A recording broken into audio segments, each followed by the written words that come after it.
Hello बच्चों, मैं Kripashankar NMMS मंथन में आपका हार्दिक स्वागत करता हूं। प्यारे बच्चों, समय बहुत कम है। अब ऐसी स्थिति में आपको सिर्फ और सिर्फ प्रैक्टिस सेट सॉल्व करके एग्ज़ाम हॉल में बैठना चाहिए। ज़्यादा से ज़्यादा प्रैक्टिस सेट सॉल्व कर लीजिए और जो प्रीवियस ईयर क्वेश्चंस पूछे गए हैं उन क्वेश्चंस को तो आप ज़रूर पढ़ लीजिएगा। और हमारी जो श्रृंखलाएँ कंटिन्यू थी, उन श्रृंखलाओं से अगर आप जुड़ जाते हैं तो प्रीवियस ईयर के क्वेश्चंस आपको ऑटोमेटिक तैयार हो जाएंगे और जो साइड से क्वेश्चंस उससे रिलेटेड है वो भी आप तैयार कर लेंगे। आज का हमारा जो टॉपिक है वो गणित सेक्शन से लिया गया है। गणित में जो 2021-22 में प्रश्न पूछा था, जिसका एग्ज़ाम इसी साल हुआ था, आज हम आप लोगों से डिस्कस करने वाले हैं और एक एक प्रॉब्लम को हम लोग समझेंगे कि कैसे प्रॉब्लम लग रहे हैं। चलिए शुरू करते हैं बिना देरी किए हुए। ध्यान से देखें, जो पहला प्रश्न पूछा हुआ था 2 to the power 71 है, 72, 73, 74, ये सब 2 की घात लगे हुए हैं। करा ये किससे विभाज्य होगा? आपके पास 4 ऑप्शन दिए हुए हैं। बहुत ही ध्यान से आप अगर इन ऑप्शन को देखेंगे, देखते ही आप आंसर कर देंगे बिना इसे लगाए। कैसे? आप ध्यान से देखिए। अगर हम 2 to the power 1 की बात करें तो ये 2 हो जाएगा। 2 की घाते 2 का मान कर बात करें तो ये 4 हो जाएगा। ऐसे ही 2 की घाते 3 रहे तो ये 8 हो जाएगा। 2 का गुणा हम 3 बार करेंगे।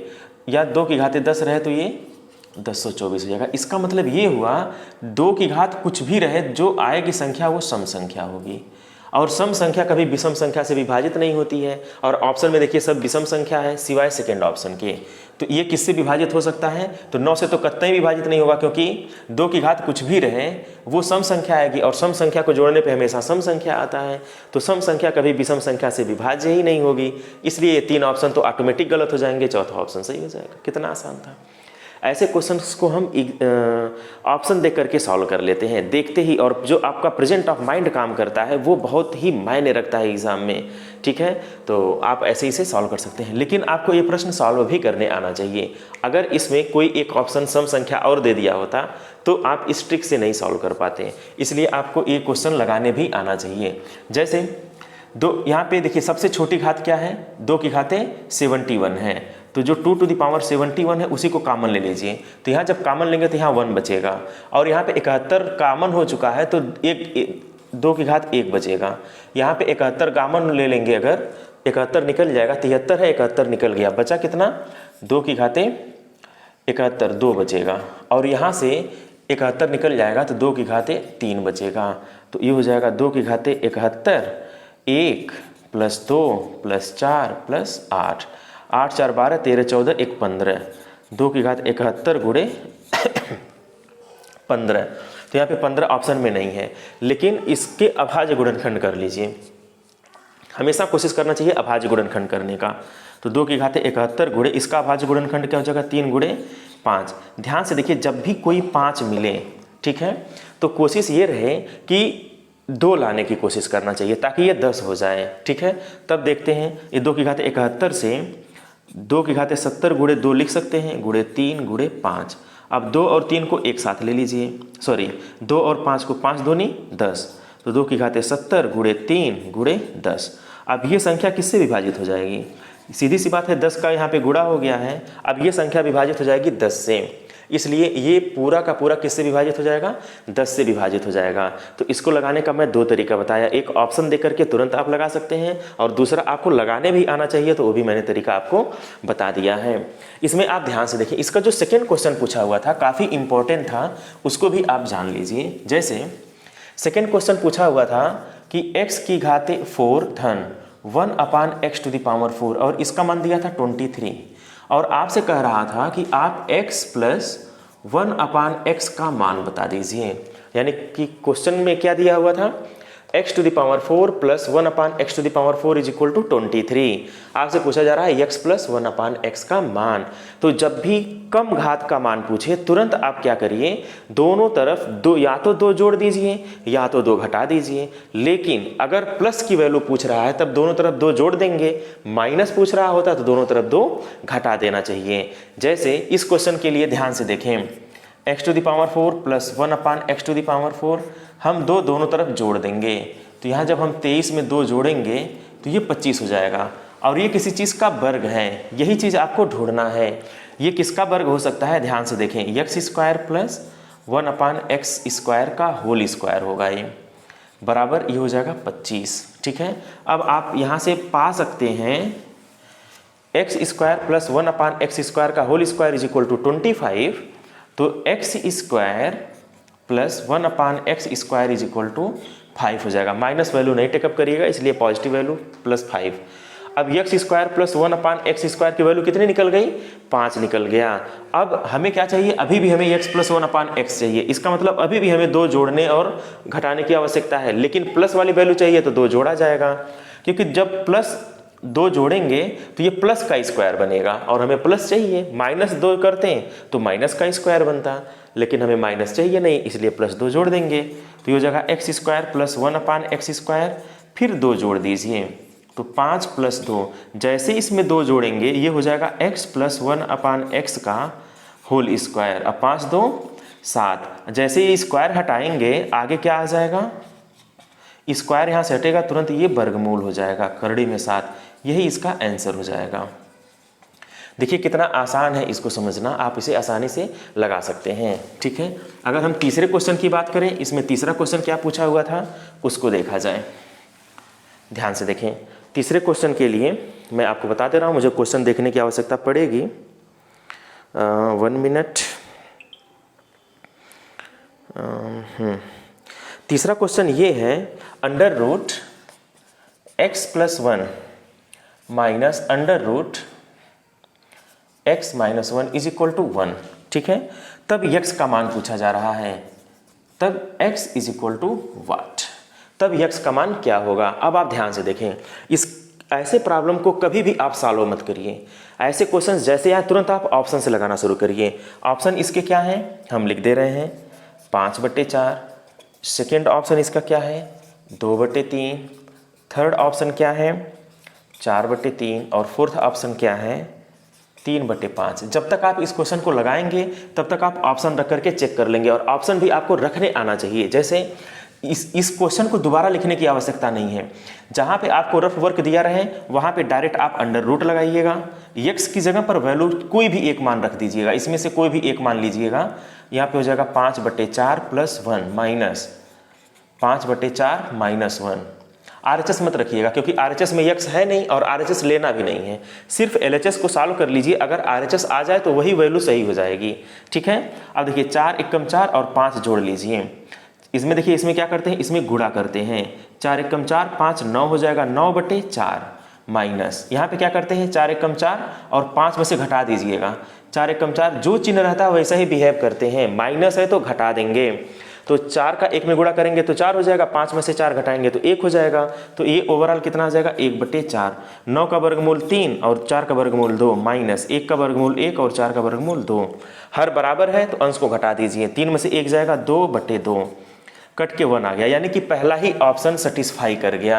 इसका मतलब इसका आंसर क्या आ जाएगा, 5/4। अगर आप इसे लगाते हैं स्क्वायर करना पड़ता और फालतू का आपको समस्या बढ़ जाती है और आप आसानी से नहीं लगा पाते। तो ऐसे प्रॉब्लम जब भी आए, एल्जेब्रिक प्रॉब्लम कभी भी आ जाए, तुरंत आप ऑप्शन से लगाना शुरू करिए। ठीक है, तो एक तरीका ये भी है, मेरे मैथ पढ़ाने का एक वजह ये भी था कि अगर आप इस सेट को सॉल्व करते हैं, ठीक है, मैं 2-3 सेट सॉल्व करवाऊंगा, अगर आप सारे प्रॉब्लम को सॉल्व कर लेते हैं तो आपको गणित लगाने आ जाएगा कि एग्जाम हॉल में कम समय में कैसे हमें प्रॉब्लम को सॉल्व करना है। कम से कम 10 से 12 प्रश्न आप मैथमेटिक्स के बहुत ही इजी वे में देखते ही सही कर लेंगे, अगर आप पूरे वीडियोज़ को ध्यान से देख लेते हैं तो। ठीक है, तो मैथमेटिक्स में समस्या नहीं आएगी, आप बस केवल वीडियोज़ को देखते रहिए। मैथमेटिक्स में कम से कम 10-12 प्रश्न तो आप ऐसे ही सही कर लेंगे, केवल ऑप्शन रख करके आपको कैसे सॉल्व करना है ये मैं बता दूंगा। ठीक है, नेक्स्ट इसके बाद अगला क्वेश्चन क्या है, कह रहा एक त्रिभुज की आधार 30% घटा दिया जाता है तथा ऊंचाई 25% बढ़ा दिया जाता है, तो क्षेत्रफल में प्रतिशत कमी होगी या कमी होगी। तो ऐसे प्रॉब्लम के लिए, प्रतिशत के प्रॉब्लम के लिए मैं एक वीडियो पहले अपलोड कर दिया हूं। ठीक है, आप उन वीडियोस को ध्यान से देख लीजिएगा। प्रतिशत संबंधी समस्या आजीवन खत्म हो जाएगी, थोड़ी देर आपको टाइम लगेगा, 40-45 मिनट की वीडियोज़ है। अगर आप उस वीडियो को ध्यान से देख लेते हैं तो बहुत ही आसानी से परसेंटेज के सारे प्रॉब्लम आप लगा सकते हैं। बस मैं इस क्वेश्चन को केवल लगवा दे रहा हूँ। करा एक त्रिभुज के आधार में एक त्रिभुज का आधार 30% घटा दिया जाता है।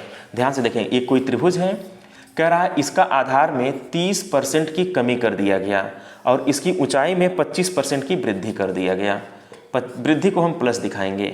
तो जब भी 2 डायमेंशनल प्रॉब्लम आ जाए तुरंत आप वृद्धि या कमी प्रतिशत के लिए आप यूज करिए x plus Y plus X Y upon 100 और फार्मूला यूज करने आना चाहिए। आपको चिन्हों का ज्ञान होना चाहिए। अगर आपको चिन्हों का ज्ञान है तो कोई दिक्कत नहीं है। करा आधार, इसको हम x मान लेते हैं और इसको हम y मान लेते हैं। तो करा आधार में 30% की कमी आ गई यानी कि -30 और ये 25% की वृद्धि यानी कि +25। अब देखिए x की वैल्यू माइनस में है और y की वैल्यू प्लस में है, तो प्लस माइनस का गुणा करेंगे तो माइनस हो जाएगा। तो हो जाएगा 30 गुणे 25/100। तो अब आप ध्यान से देखिए, -30 हो गया +25 हो गया और ये 25 या 75, ध्यान दीजिए 75 750 और बटे 100, तो यहाँ 7.5 आ जाएगा। ठीक है, आप ओवरऑल अगर देखा जाए तो 30 7 37.5, माइनस वालों को पहले आप जोड़ते हैं तो ये हो जाएगा -37.5 + 25। अब यहाँ पे क्या करेंगे, देखिए चिन्हों का आपको जोड़ घटाना आना चाहिए। ये प्लस है ये माइनस है तो घटा देंगे और जो बड़ा अंक होता है उसी का चिन्ह लगा देते हैं। तो ये बड़ा अंक का चिन्ह क्या है, 37 था तो इसका माइनस चिन्ह लग गया। 37.5 में से 25 अगर हम निकालते हैं तो कितना बचेगा, 5 इधर बचेगा 7 उधर बचेगा, इसका मतलब 7 5 12.5 बचेगा। ठीक है ना, तो इतना परसेंट माइनस में आ गया तो माइनस का मतलब कमी हो जाएगा। ठीक है ना, वृद्धि या कमी, तो वृद्धि तो होगा ही नहीं, कमी हो जाएगा। ठीक है, कितने % की कमी हो जाएगी क्षेत्रफल में, क्षेत्रफल में वृद्धि या कमी, अगर माइनस आ जाएगा तो कमी होगी और प्लस आ गया होता तो वृद्धि हो जाता। देखिए कितना आसान है इसको लगाना और इससे रिलेटेड बहुत सारे प्रॉब्लम्स मैं सॉल्व करवा दिया हूँ। ठीक है, आप उन प्रॉब्लम्स को देख लीजिएगा प्रतिशत वाले सेक्शन में जाकर के, बहुत ही आसानी से आप परसेंटेज निकालना सीख जाएंगे और आजीवन कभी गलत नहीं करेंगे प्रतिशत संबंधी प्रॉब्लम को। नेक्स्ट क्वेश्चन इसमें क्या कह रहा है, कह रहा है यदि 1/3 और 1/4 का योगफल इसके अंतर का x गुना है। क्वेश्चन ये कह रहा है कि 1/4 और 1/3 का योगफल, 1/4 और 1/3 का योगफल इसके अंतर का x गुना है, यानी कि योग जो है ये x गुना है। x गुना है किसके, अंतर के। इसका मतलब ये हो जाएगा 1/4 और 1/3, 1/4। देखिए अंतर में ये चीज़ ध्यान रखना चाहिए, कौन सी भिन्न बड़ी है, 1/4 बड़ी है कि 1/3 बड़ी है। तो 1/3 बड़ी है तो 1/3 में से 1/4 घटाइएगा, नहीं तो माइनस में आंसर आने लगेगा। कोई फर्क नमान में नहीं पड़ेगा बट माइनस आपको परेशान कर सकता है। और ये अंतर हो गया और ये x गुना है और यहाँ से x का मान निकाल लीजिए। 4 और 3 का LCM हो जाएगा 12, 4 3 12, 3 बार गया 3 का 1 में गुणा करेंगे तो 3 हो जाएगा, 3 चौक 12, 4 बार गया 4 का अंश में गुणा करेंगे तो यहाँ 4 आ जाएगा। यहाँ भी LCM 12 आ जाएगा, यहाँ 4 - 3 हो जाएगा। ठीक है, 4 3 7/12 बराबर x, यहाँ हो जाएगा 1/12, 12 से 12 कैंसिल हो जाएगा तो x का मान क्या आ जाएगा, 7 आ जाएगा। तो इस तरह से x का मान कितना हो गया, 7। तो 7 वाले ऑप्शन पे आप टिक कर लीजिएगा। नेक्स्ट क्वेश्चन ये कह रहा है कि a की आय का 25% b के आय के a की आय का 35% b के आय के 25% के बराबर है, तो आय का अनुपात बताइए। देखिए यहाँ पे दो चीज़ें आपसे पूछ लिया, एक अनुपात संबंधी प्रॉब्लम पूछ लिया और दूसरा परसेंटेज, यानी कि दोनों ज्ञान होना चाहिए। एक ही साथ ये 2 चैप्टर का नॉलेज आपसे ले रहा है। तो इसको कैसे लगाया जाएगा, चलिए हम इसको बताते हैं, पूरा डिटेल इसको बता देते हैं, आजीवन आप गलत नहीं करेंगे। बस 1 मिनट। कह रहा ए की आय का 35% और बी की आय का 25%, ये दोनों आपस में बराबर हैं। अब आप ये मान लीजिए, माना ए की आय x है और बी की आय y है, तो ए की आय को हम x मान लेते हैं और बी की आय को हम y मान लेते हैं। तो x का 35% y के 25% के बराबर है। तो आप यहाँ लिख सकते हैं x का 35% बराबर y का 25%। ठीक है, अब x का 35% मतलब x गुणे 35/100 बराबर y गुणे 25/100, 100 से 100 कैंसिल हो जाएगा और हो जाएगा x/y बराबर 25/35। ठीक है, और 5 से कट जाएगा 5 × 5 = 25, 5 × 7 = 35, तो x संबंध है y = आ जाएगा 5 संबंधे 7। इसका मतलब ये हो जाएगा ए की आय और बी की आय में जो अनुपात है वो क्या हो जाएगा, 5 संबंधे 7 का अनुपात हो जाएगा। इसका मतलब ये है कि जो अनुपात परसेंटेज का होता है, ठीक है, उसी रेशियो में इसका भी अनुपात हो जाएगा, ठीक है ना। देखिए कितना आसान है, यहाँ पे उल्टा हो गया है, x संबंधे y 5 संबंधे 7 हो जाएगा। बहुत ही आसान है, आप इसे चाहें तो बहुत ही आसानी से लगा सकते हैं, बस आपको ये चीज़ें पता रहनी चाहिए, ठीक है। नेक्स्ट क्या कह रहा है, 15 आंकड़ों का माध्य 50 है। देखिए इसमें माध्य से संबंधित भी मैं प्रॉब्लम आपको पढ़ा दिया हूँ, बहुत ही डिटेल, माध्य, माध्यिका और बहुलक, ये तीनों एक ही वीडियो में मैंने पढ़ा दिया है। तो इस क्वेश्चन को यहाँ लगवाने का कोई बहुत मतलब नहीं है, आप वहाँ से जाकर के इस वीडियो को देख लेंगे तो तुरंत आप इस क्वेश्चन को लगा देंगे, ठीक है। हम क्वेश्चन आपको पढ़ दे रहे हैं कि 15 आंकड़ों का माध्य 50 है और शुरू से 8 आंकड़ों तथा अंत से 8 आंकड़ों का माध्य 48 और 53 है, तो 8वां आंकड़ा क्या होगा। तो इसे कैसे आप लगाएंगे हम थोड़ा सा आपको संक्षेप में बता दे रहे हैं। कह रहा कि 15 आंकड़ों का जो माध्य है वो कितना दिया हुआ है, 50 दिया हुआ है। तुरंत आप क्या करिए, 15 आंकड़ों का माध्य 50 है तो 15 आंकड़ों का योग निकाल लीजिए, ठीक है। आंख बंद करके आप यही काम करिए, तो 15 आंकड़ों का योग निकाल लीजिए, कितना आ जाएगा। तो 15 आंकड़ों का समांतर माध्य 50 है तो 15 आंकड़ों का योग 15 गुणे 50 हो जाएगा। जितने आंकड़े होते हैं n गुणे समांतर माध्य कर देते हैं, ठीक है। 15 पचे 75, 750 आ जाएगा। तो 15 आंकड़ों का योग पहले से भी हम निकाल के रखे रहेंगे कि 15 आंकड़ों का योग कितना हो जाएगा, 750 हो जाएगा। अब कह रहा शुरू से 8 का माध्य दिया है तो शुरू से 8 का योग निकाल लेंगे, ठीक। और अंतिम से 8 का माध्य दिया है तो अंतिम 8 का योग निकाल लेंगे। तो जो 8वां माध्य होगा वो 2 बार रिपीट हो जाएगा, ठीक है। तो 16 आंकड़ों का योग निकाल लेंगे, जिसमें से 15 आंकड़ों का योग पता है, 16 आंकड़ों का योग निकाल लेंगे, घटा देंगे, तुरंत आंसर आ जाएगा। चलिए मैं लगा ही दे रहा हूं इसको, 1 मिनट लगेगा। 15 आंकड़ों का माध्य 50 है, शुरू से 8 आंकड़ों का माध्य जो है वो 48 है।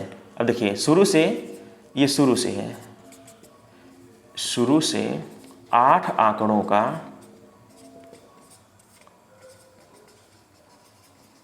माध्य कितना दिया है, 48 दिया है। शुरू से 8 आंकड़ों का माध्य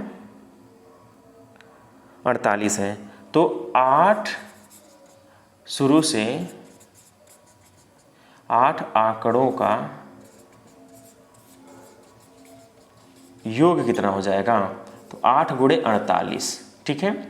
और अंत से 8 आंकड़ों का माध्य कितना है, अंत से 8 आंकड़ों का माध्य कितना हो जाएगा, अंत से 8 आंकड़ों का माध्य 53 है। तो अंत से 8 आंकड़ों का माध्य 53 है, तो अंत से 8 आंकड़ों का योग कितना हो जाएगा, तो 8 आंकड़ों का योग, अंत से 8 आंकड़ों का योग 8 गुणे 53। अब इसका गुणा कर लीजिए, 8 का 8 में गुणा करेंगे तो 8 अठाए 64 के 4, 6 कैरी हो जाएगा, 8 चौक 32, 32 और 6 38। यहाँ पे 8 का गुणा कर लेंगे, 8 त्रिक 24 के 4, 2 कैरी आ जाएगा, और 8 पचे 40 और 2 42। तो देखिए इन दोनों को जोड़ लीजिए, तो शुरू से 8 आंकड़े और अंत से 8 आंकड़े, कुल कितने आंकड़े हो गए, 16 आंकड़े हो गए। तो 16 आंकड़ों का, यहाँ से 16 आंकड़ों का योग, 16 आंकड़ों का योग कितना हो जाएगा, 384 प्लस 424 हो जाएगा। 384 प्लस 424, आप इसे जोड़ लीजिए, 384 प्लस 424 हो जाएगा, ठीक है। 4 4 8 हो जाएगा, 8 2 10 के 0। बेटा आप जाओ, ये 4 4 8 हो जाएगा, और 8 2 10 के 0 हो जाएगा, ठीक है। और 4 3 7, 7 और 1 8, 808 आ जाएगा। और यहाँ पे कितना है, 750 है। तो 8वां आंकड़ा कैसे निकलेगा, 8वां आंकड़ा हो जाएगा 808 माइनस 750। तो 800 में से 750 5 50 और 8 58 आ जाएगा। तो आठवां आंकड़ा कितना आ जाएगा? 58 आ जाएगा। इसका फोर्थ ऑप्शन सही हो जाएगा। तो देखिए एक बार फिर से समझ लीजिए, कह रहा है कि 15 आंकड़ों का माध्य 50 है, तो 15 आंकड़ों का योग निकाल लीजिए। होता क्या है, n गुणे समांतर माध्य योग होता है। इसके पहले मैं इसमें पूरा डिस्कस किया हूँ। आप जा करके जो समांतर माध्य पढ़ाया गया है, समांतर माध्य, माध्यिका और बहुलक, उसे जरूर देख लीजिएगा, क्योंकि वहाँ से क्वेश्चन बनते हैं और वही क्वेश्चन बनते हैं जो मैंने पढ़ा दिया है, उससे बाहर बनेगा ही नहीं। तो आप इस सेक्शन से जरूर प्रॉब्लम सही कर लेंगे, जो समांतर माध्य यानी कि सांख्यिकी से प्रॉब्लम पूछा जाता है। ठीक है, तो इसको आप नोट डाउन कर लीजिएगा, आप समझ लीजिएगा इसे। फिर कह रहा है कि दो घनों के आयतनों का अनुपात दिया है 27 और 64। देखिए घन का जो आयतन होता है, घन का आयतन, घन क्या है आप इसे समझिए। ये देखिए घन है, इसकी सभी भुजाएं बराबर होती हैं, ठीक, और इसकी भुजा a है, तो घन का जो आयतन होगा वो a³ हो जाएगा। बात समझ में आ गया? कह रहा दो घन दिए गए हैं और घनों के आयतन का अनुपात दिया है, यानी कि V1 बटे V2 दिया है 27 बटे 64। तो घन के आयतन 27 और 64 हैं, उनके पृष्ठीय क्षेत्रफल का अनुपात बताइए। तो यहाँ पे हो जाएगा A1³ बटे A2³ बराबर 27 बटे 64। तो यहाँ पे भुजाओं का अनुपात निकाल लीजिए। ए भुजा होती है तो A1 और A2 दोनों घन की भुजा हो जाएगी। पहले भुजा का अनुपात निकाल लीजिए। तो यहाँ पे क्यूब है, यहाँ पे जाएगा घनमूल हो जाएगा 27 बटे 64। 27 का घनमूल कितना हो जाएगा? 3। 64 का घनमूल कितना हो जाएगा? 4 हो जाएगा। देखिए 3 गुणे 3 गुणे 3 करेंगे 27 हो जाएगा, 4 गुणे 4 गुणे 4 करेंगे तो 64 हो जाएगा। तो 64 का घनमूल 4, 27 का घनमूल 3। आपको घनमूल निकालने आना चाहिए। तो ये हो गया भुजाओं में अनुपात क्या है? 3 संबंधे 4। अब जब क्षेत्रफल में अनुपात पूछे, पृष्ठीय क्षेत्रफल में, तो पृष्ठीय कभी भी क्षेत्रफल क्या होता है? भुजा का वर्ग होता है। तो क्षेत्रफल में अनुपात अगर पूछा जाए A1 बटे A2, ये पृष्ठीय क्षेत्रफल का अनुपात है, तो यहाँ पे भुजा के अनुपात का वर्ग कर देंगे। तो 3 का वर्ग बटे 4 का वर्ग, तो 9 बटे 16।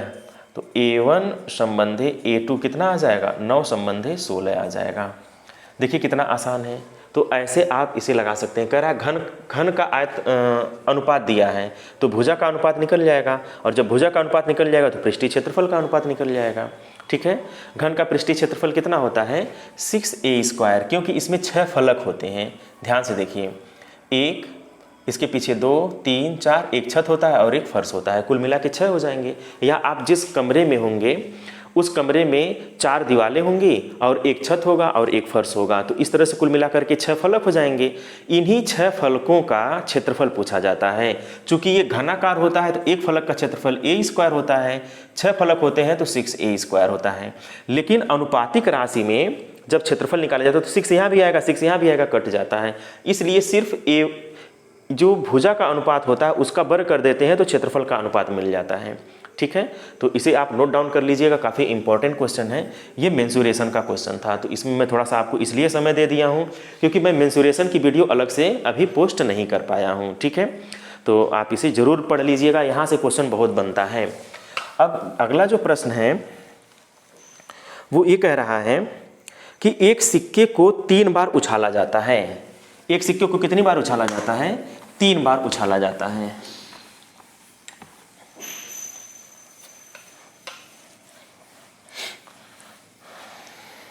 ध्यान से देखिए, एक सिक्के को 3 बार उछाला जाता है, कम से कम एक पट आने की क्या प्रायिकता होगी? अब इस क्वेश्चन को पहले समझिए। एक सिक्के को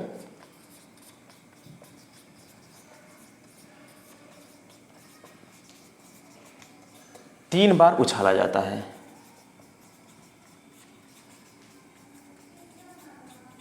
एक सिक्के को 3 बार उछाला जाता है। कह रहा है कि कम से कम एक पट आए, कम से कम एक पट, पट माने होता है टेल, आने की प्रायिकता पूछ रहा है।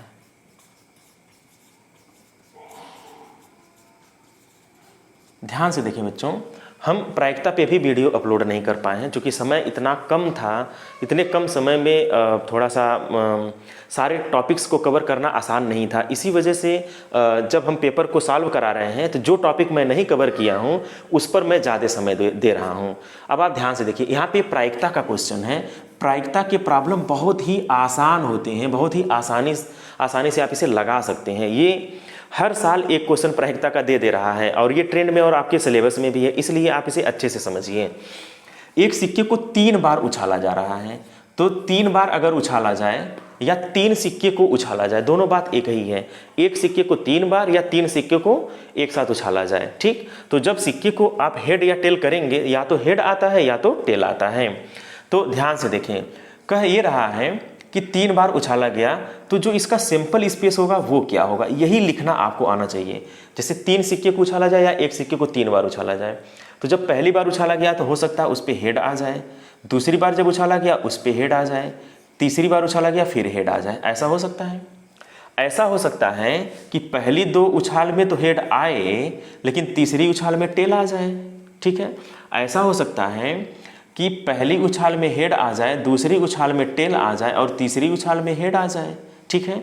ऐसा भी हो सकता है कि पहली उछाल में टेल आ जाए, दूसरी उछाल में हेड आ जाए और तीसरी उछाल में हेड आ जाए।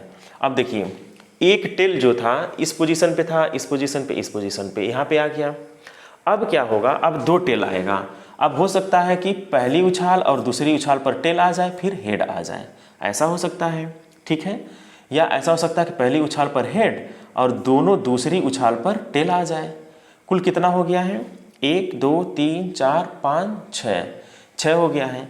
ऐसा हो सकता है कि पहली उछाल पर टेल, दूसरी उछाल पर हेड फिर टेल, ठीक है। और लास्ट क्या हो जाएगा, तीनों पे टेल आ जाए। कुल इस तरह से कितने सिंपल स्पेस में एलिमेंट बन सकते हैं इस तरह के। अगर 3 सिक्के को उछाला जाता है तो पहले तीनों पर हेड आ सकता है, 2 पर हेड आएगा, 1 पे टेल आ जाएगा, 2 पे हेड आ जाएगा, 1 पे टेल आ जाएगा। देखिए 2 पे हेड, 1 पे टेल, और यहाँ पे देखिए 2 पे टेल, 1 पे हेड, 2 पे टेल, 1 पे हेड, 2 पे टेल, 1 पे हेड और तीनों टेल, ठीक है। तो इस तरह से ये सिंपल स्पेस बन गया। अब जो भी घटनाएं घटित होंगी इन्हीं में घटनाएं घटित होती हैं। आपसे क्वेश्चन ये कह रहा है कि कम से कम 1 टेल आने की क्या प्रायिकता है, तो कम से कम 1 टेल आए इस बात की प्रायिकता, इसका मतलब कम से कम 1 टेल तो अधिक से अधिक तीनों टेल आ सकते हैं।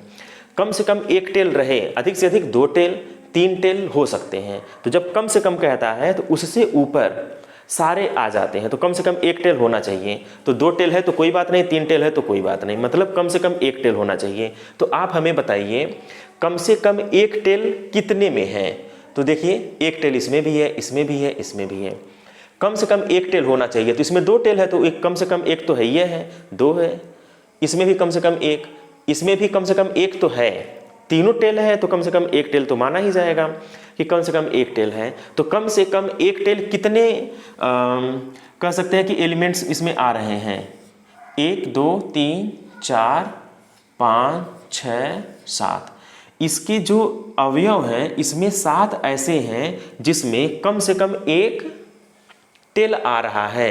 तो टेल आने की प्रायिकता, टेल कम से कम 1 टेल आने की प्रायिकता, कम से कम 1 टेल आने की प्रायिकता क्या हो जाएगी, कम से कम 1 टेल आने की प्रायिकता। देखिए होता क्या है कि अनुकूल परिस्थितियां, यानी कि अनुकूल अवयवों की संख्या, तो अनुकूल अवयवों की संख्या 7 है बटे कुल अवयवों की संख्या, कुल तो 8 है, अनुकूल कितने हैं 7, कुल कितने हैं 8, तो 7 बटे 8 अनुकूल परिस्थितियां बटे कुल परिस्थितियां। तो सिंपल स्पेस में कुल कितने एलिमेंट हैं, 8 एलिमेंट हैं। हमेशा सिंपल स्पेस के एलिमेंट से भाग दे दिया जाता है, ठीक है ना। अब आप देखिए एक सिक्के को 3 बार उछाला जाता है, कम से कम 1 पट आने की क्या प्रायिकता हो जाएगी, 7 बटे 8 हो जाएगी।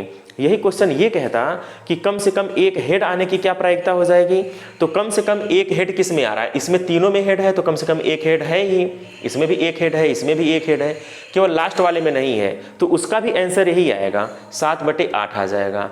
अगर आपसे ये कहे कि 2 टेल और एक हेड आए, इस बात की क्या प्रायिकता होगी, 2 टेल व एक हेड आने की प्रायिकता।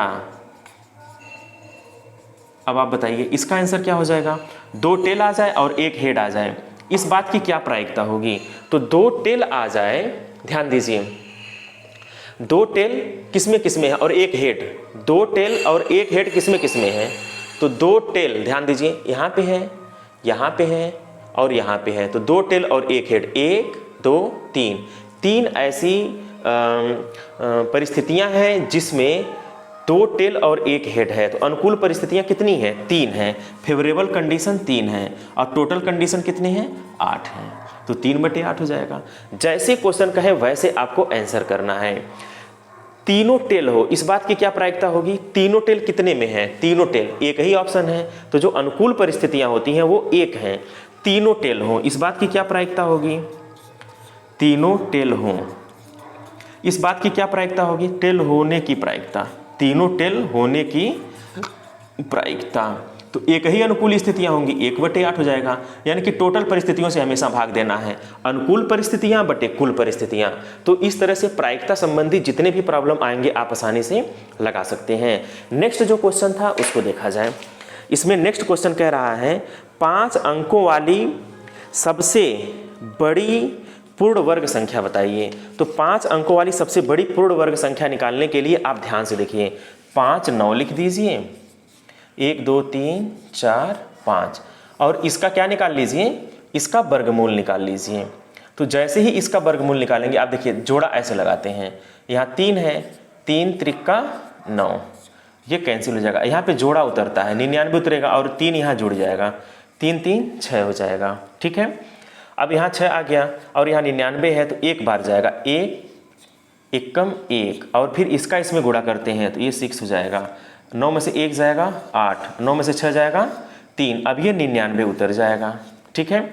और ये 1 इसमें जोड़ लेंगे, 1 1 2 और ये हो जाएगा 6, ठीक। अब आप क्या करिए, देखिए 6 का टेबल पढ़िए, 38 से ज़्यादा ना हो, यहाँ का 1 अंक यहाँ का 2 अंक लेना चाहिए, 6 बार जाएगा, 6 का 6 में टेबल पढ़ेंगे 36, ये 38 है तो 6 बार जाना चाहिए, तो यहाँ 6 लेके चले जाएंगे, 6 का 6 में गुणा करेंगे तो 36 6 हो जाएगा, 6 का 2 में गुणा करेंगे, 6 दूनी 12 के 2, 3 हासिल हो जाएगा तो यहाँ 15 हो जाएगा, और 6 का 6 में गुणा करेंगे तो 36 और 1 37, 9 में से 6 जाएगा 3, 9 में से 5 जाएगा 4, 8 में से 7 जाएगा 1।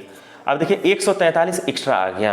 अब पूर्ण वर्ग संख्या हमें चाहिए, अगर 5 बार 9 में से 143 हम निकाल दिए होते तो यहाँ पे शेषफल बचता, कोई शेषफल नहीं बचता। तो 5 अंक की बड़ी से बड़ी संख्या ज्ञात करने के लिए आपको क्या करना पड़ेगा, 5 9 में से कितना निकालना रहेगा, 143 माइनस कर देना रहेगा, 9 में से 3 जाएगा 4 6, 9 में से 4 जाएगा 5, 9 में से 1 जाएगा 8, 99, तो कितना आ जाएगा 99 856, यही आंसर हो जाएगा। अगर हम 143 पहले ही माइनस कर देते हैं तो यहाँ शेषफल 143 नहीं बचता, सिंपल सी बात है। तो 5 अंक की बड़ी से बड़ी संख्या इतना हो जाएगी। अब आप क्या करिए, 6 अंक की बड़ी से बड़ी संख्या जो पूर्ण वर्ग हो इसको भी बता दीजिए, 4 अंक की बड़ी से बड़ी संख्या जो पूर्ण वर्ग हो उसको भी बता दीजिए, ठीक है। और देखिए इसी तरह से जो है आप छोटी से छोटी भी संख्या निकाल सकते हैं, बस छोटी से छोटी संख्या में ध्यान ये रखना होता है कि यहाँ पर जैसे 38 99 आया, 6 बार गया है तो हम 6 बार न ले जा करके 7 बार ले जाते हैं, तो ये चीज़ माइनस में जितना आता उतना आप यहाँ जोड़ देते हैं। बड़ी से बड़ी संख्या निकालने के लिए, क्योंकि इससे बड़ी संख्या करेंगे तो 6 अंक की हो जाएगी तो घटा देंगे, छोटी से छोटी संख्या अंक निकालने के लिए तो आप क्या करते हैं, जोड़ देते हैं। बस इतना सा अंतर, अगर आपको थोड़ा सा डिफरेंस समझ में आ जाएगा तो आप छोटी से छोटी भी संख्या निकाल सकते हैं, बड़ी से बड़ी संख्या निकाल सकते हैं। फिलहाल आपके लिए क्वेश्चन ये है कि 6 अंक की बड़ी से बड़ी पूर्ण वर्ग संख्या बतानी है, आप इसे बताएंगे, कमेंट बॉक्स में इसका आंसर देंगे, ठीक है। अब अगला क्वेश्चन कह रहा है कि यदि किसी घन का आयतन 13.824 सेंटीमीटर है, अगर किसी घन का आयतन जो है 13.824 8 2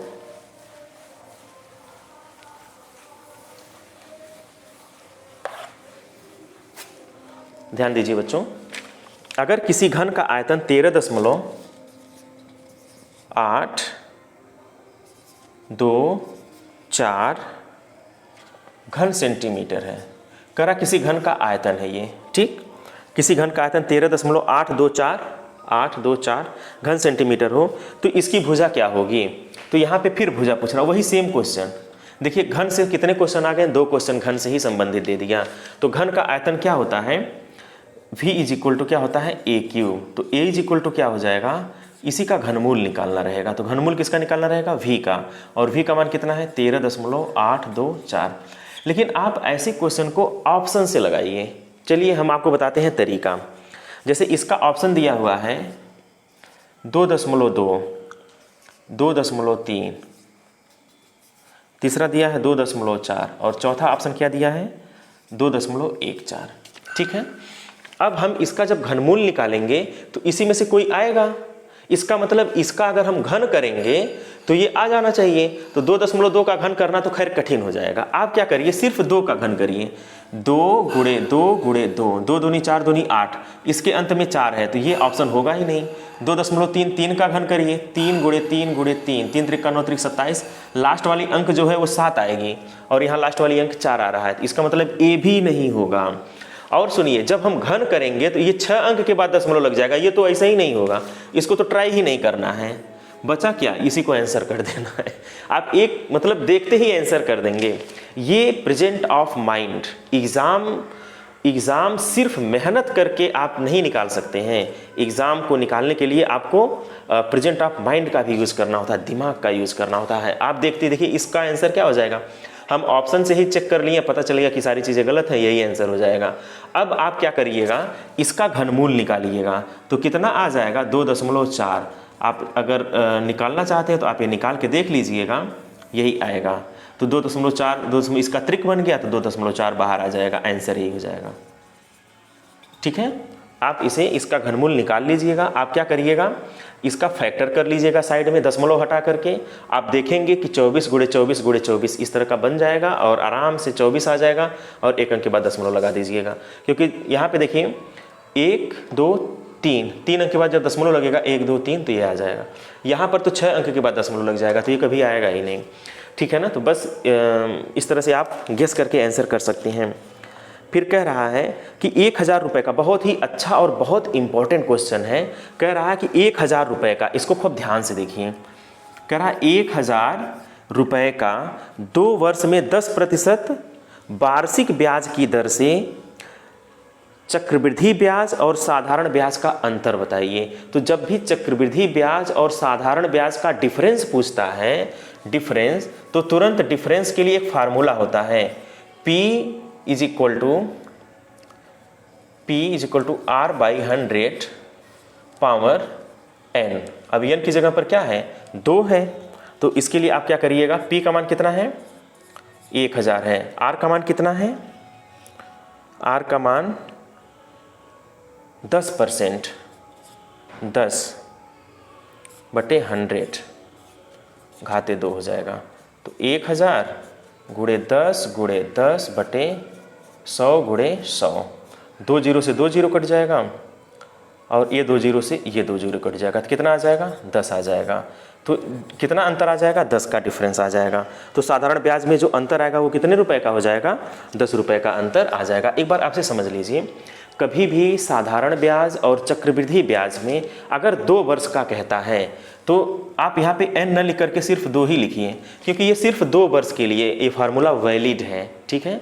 अगर 2 वर्ष में साधारण ब्याज और चक्रवृद्धि ब्याज का अंतर करता है तो कुछ आपको करना ही नहीं है, मूलधन दर बटे 100 घाते 2 लगा दीजिए, बस यही, इसी को सॉल्व कर दीजिए, आंसर आ जाएगा, ठीक है ना। ये फार्मूला आप नोट कर लीजिएगा। और बाकी साधारण ब्याज का फार्मूला आप लगा सकते थे और वहाँ से आप चक्रवृद्धि मिश्रधन के फार्मूले से लगा करके फिर दोनों का अंतर निकाल सकते थे। एक जो ट्रेडिशनल तरीका है वैसे भी आप इसे कर सकते थे, ये इसका ट्रिक था। फिर कह रहा कि एक चक्री चतुर्भुज है, ध्यान दीजिए, चक्रीय चतुर्भुज से हर साल क्वेश्चन पूछता है। चक्रीय चतुर्भुज कैसा ही क्यों न बना हो, हमेशा इसके सम्मुख जो कोण होते हैं एक्स वाई ए और बी, तो यहाँ पे x प्लस वाई का जो मान होता है वो 180 अंश होता है, a प्लस बी का मान 180 अंश, यानी कि चक्रीय चतुर्भुज के सम्मुख कोणों का योगफल 180 अंश होता है। अगर x का मान 80 अंश है तो y का मान 100 अंश हो जाएगा। ठीक है, दोनों को जोड़ देंगे तो अगर ये 180 अंश हो जाएगा। अगर x का मान 70 अंश है तो y का मान कितना हो जाएगा, 110 अंश हो जाएगा। दोनों को जोड़ेंगे तो 180 अंश हो जाएगा। तो एक मान दिया रहता है, बाकी मान पूछता है, तो आप इसे आसानी से लगा लीजिएगा। एक क्वेश्चन इसे पूछा हुआ है, ये x का मान 80 अंश दिया है तो y का मान पूछा है। ठीक है, फिर कह रहा कि एक काम को 12 दिन में कोई कर सकता है। A किसी काम को 12 दिन में कर सकता है तथा B उसी काम को 6 दिन में पूरा कर सकता है। दोनों मिल करके उस काम को कितने दिन में कर सकते हैं? तो A अगर किसी काम को x दिन में करे, B उसी काम को y दिन में करे, तो दोनों मिल करके उस काम को xy/x प्लस y दिन में करेंगे। तो कह रहा है A किसी काम को कितने दिन में कर रहा है, 12 दिन में, y उसी काम को 6 दिन में, 12 + 6, दोनों मिल करके उस काम को 12 × 6/18, तो 6 × 18, 3 × 12, 4 दिन में करेंगे। देखिए दोनों मिल करके दोनों कार्य समाप्त करेंगे xy/x प्लस y दिन में। ठीक है, अगर A किसी काम को x दिन में करता है, B y दिन में करता है, तो दोनों मिलकर के उस काम को xy/x प्लस y दिन में सॉल्व कर लेंगे, तो इसका आंसर 4 दिन आ जाएगा। तो ये सिर्फ ट्रिक पे रख दीजिएगा। देखिए 2 मैंने ट्रिक आपको बता दिया है, ये दोनों ट्रिक आप अच्छे से नोट डाउन कर लीजिएगा और काफ़ी हेल्प कर सकता है, क्योंकि इस पर बेस्ड क्वेश्चन आएगा और डायरेक्ट इसी पर बेस्ड आएगा। आपको बहुत ज़्यादा दिमाग भी नहीं लगाना है, आप आराम से इसे लगा सकते हैं। वैसे इसको लगाने का एक और तरीका था, तो आप उसका भी यूज़ कर सकते थे, बट समय थोड़ा सा कम है। फिर कह रहा है कि कुछ आंकड़े दिए गए हैं और कह रहा उसकी माध्यिका बताइए। ध्यान से देखें, 148,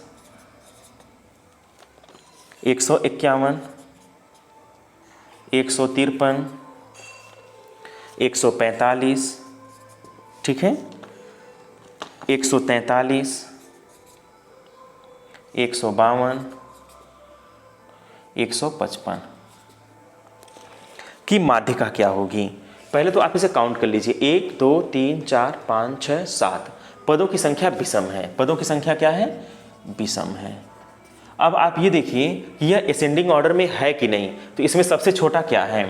तो देखने से लग रहा है कि 143 सबसे छोटा है, ठीक, उसके बाद 145 है, फिर क्या है, फिर 148 है, फिर 151 है, 153 है, ठीक है, 152 है, 153 है, 155 है। तो 1 2 3 4 5 6 7 आप जरूर काउंट कर लीजिएगा। 1 2 3 4 5 6 7 7 है। अगर पदों की संख्या विषम है तो माध्यिका क्या हो जाएगी? 7 है, तो इसलिए माध्यिका बराबर n+1/2 वां पद, ठीक है। अब n की जगह पर 7 हो जाएगा, 7 + 1/2 वां पद। अब 7 1 8/2 मतलब 7 1 8/2 4वां पद। अब 4वां पद क्या हो जाएगा? 1 2 3 4 151 हो जाएगा। 4वां पद क्या हो जाएगा? 151। 151 इसका आंसर हो जाएगा, ठीक है ना। आंसर क्या आ जाएगा? 151। देखिए कितना आसान है ये, 151 इसका आंसर हो जाएगा।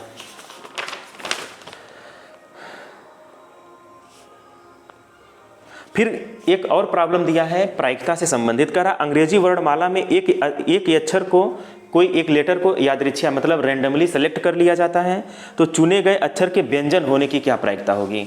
अब देखिए कभी भी अंग्रेजी वर्णमाला में दो ही होता है, एक स्वर होता है और एक व्यंजन होता है। अंग्रेजी वर्णमाला में कुल कितना होंगे? 26 लेटर होते हैं। स्वर कितना होता है? 5।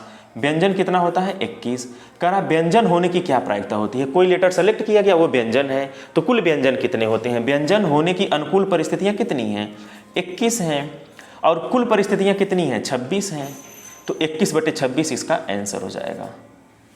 देखते ही आप आंसर कर लेंगे। अगर आपसे कहता कि उसे एक कोई 26 लेटर में कोई एक लेटर सेलेक्ट किया जाता है और वह स्वर हो, तो स्वर होने की संभावना कितनी है? 5 हो सकती है।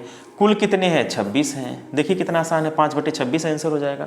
स्वर होने की प्रायिकता 5/26, व्यंजन होने की प्रायिकता 21/26। ठीक है, तो इस तरह से क्वेश्चंस को आपको लगाना है। जैसे अगर आपसे कहा जाए कि एक सप्ताह है, एक सप्ताह में कोई एक दिन सोमवार को सेलेक्ट किया जाता है, तो सोमवार आने की क्या प्रायिकता होगी?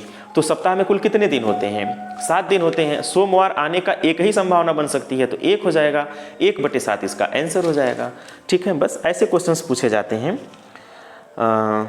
फिर कह रहा कि निम्नलिखित आंकड़ों का बहुलक बताइए। बहुत सारे आंकड़े दिए हुए हैं, देखिए 6, 5, 1, 6, 4, 3, 7, 6, 6, 5, 1, 2, 3, 4, 6 जो है 4 बार आया है, बाकी कोई अंक जो है 4 बार नहीं आया है, तो बहुलक क्या हो जाएगा?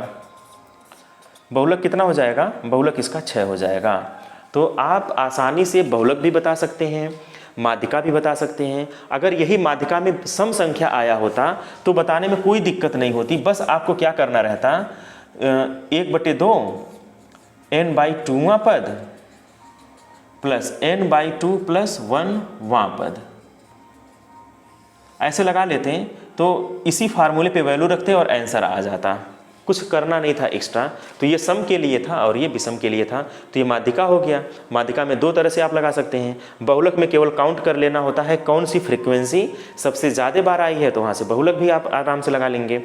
इस पर एक वीडियो हम अपलोड किए हैं, आप उसे ज़रूर देख लीजिएगा और उससे बाहर क्वेश्चन नहीं बनेगा। आप उसे अवश्य देखिएगा, आप आराम से उसे लगा सकते हैं। एक बहुत ही अच्छा क्वेश्चन है, लास्ट क्वेश्चन है, इसे हम डिस्कस कर दे रहे हैं। काफ़ी अच्छा क्वेश्चन है, यहाँ से प्रश्न बन सकता है। देखिए ये मैं सिर्फ पेपर ही नहीं सॉल्व कराया हूँ, यह मैं आपकी तैयारी भी करवा दिया हूँ। अगर आप इस वीडियो को देखते हैं तो आपके बहुत सारे कॉन्सेप्ट क्लियर हो गए होंगे। जैसे x माइनस 1/x का मान दिया है 2, तो कह रहा है कि x², ध्यान दीजिएगा, x² माइनस 1/x² का मान क्या होगा, वाट, इसी का मान पूछा जा रहा है।